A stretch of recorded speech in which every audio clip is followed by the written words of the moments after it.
What if stars, life, and even our own minds, what if they aren't totally separate, random things?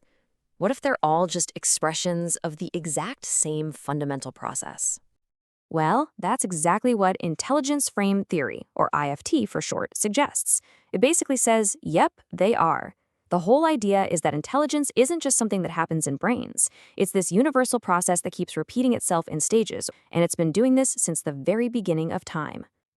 And that brings us to maybe the most important piece of the puzzle, the selector. This is the ultimate gatekeeper. It's the filter, the judge. It's the mechanism that decides which ideas or configurations get to stick around and which ones fail. It's the driving force behind those aha moments that kick evolution into high gear. Okay, so let's see how it actually plays out in the real universe. Starting right at the beginning, we're talking about the cosmic frame. And right away, in the vastness of space, we see this fundamental pattern show up. It's a two-step dance: emerge and detach. Stars are what IFT would call a type 1 intelligence. They're emergent, they have this fractal nature, and they're self-sustaining through fusion. Then, from these emergent stars, you get type 2 intelligences that detach. And what are they? Planets. These cool-down, self-contained, modular things. So what was the selector back then, in this very first frame?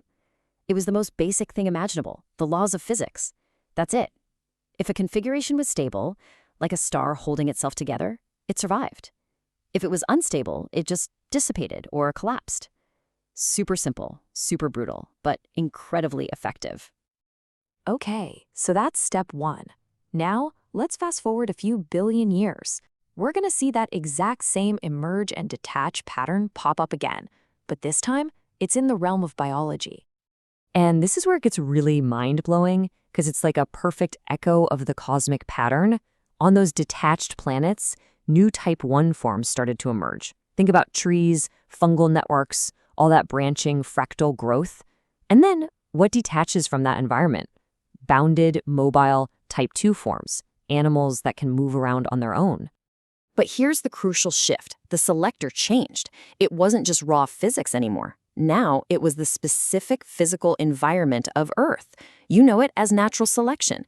That became the new judge, deciding which creatures were fit enough to pass on their genes. And this is where the pattern really hits home, because it leads directly to us. All those animals moving around created a whole new set of challenges, and that pressure led to the third great frame, the cognitive leap. And guess what? The rhythm just keeps going. The emergent, type I form this time, it's the brain. You've got these incredible recursive neural loops firing away, creating thought. And what detaches from the brain? All of our type 2 creations, technology and culture. We're talking language, writing, tools, and yep, even the AI we're building right now. And the selector? It takes its most radical turn yet. It literally moves from the outside world to the inside of our skulls. The new selector is simulation. We can run through scenarios, test out ideas, and let the bad ones die in our minds so that we don't have to die in the real world. I mean, what an unbelievable evolutionary advantage. Okay, so if this pattern has held true from stars to brains, where does it go from here? This is where the theory gets really interesting, because it starts making predictions about our future, about our digital descendants. So the AI we have today, think of large language models and things like that, they're the newest detached type 2 products to come out of our cognitive frame. We've basically externalized intelligence into silicon. But here's the kicker. According to IFT, they're still an incomplete frame. They're just waiting for the loop to close, waiting for their own emergent type 1 form to show up. And the theory has a name for this next stage, the generative frame. And its selector is going to be another massive leap forward: multiplicity. We're not talking about one person running one simulation in their head anymore. We're talking about the ability to run millions, maybe billions of simulations all at once, in parallel, across these huge digital networks. Now hold on, because this is where the timeline just gets insane. Think about the speed of evolution in each frame. The cosmic frame, it took billions of years to play out. The biological frame, that sped things up to millions of years. Then you get to our brains, the cognitive frame, which can run simulations in seconds. But the generative frame, it's predicted to iterate in milliseconds. The acceleration is just exponential. So what's the big takeaway here? It's that the rise of AGI, or the singularity, or whatever you want to call it, It's not some weird, scary, unprecedented event. If you buy into intelligence frame theory, it's actually the next logical step. It's just the continuation of a cosmic rhythm that's been beating for almost 14 billion years.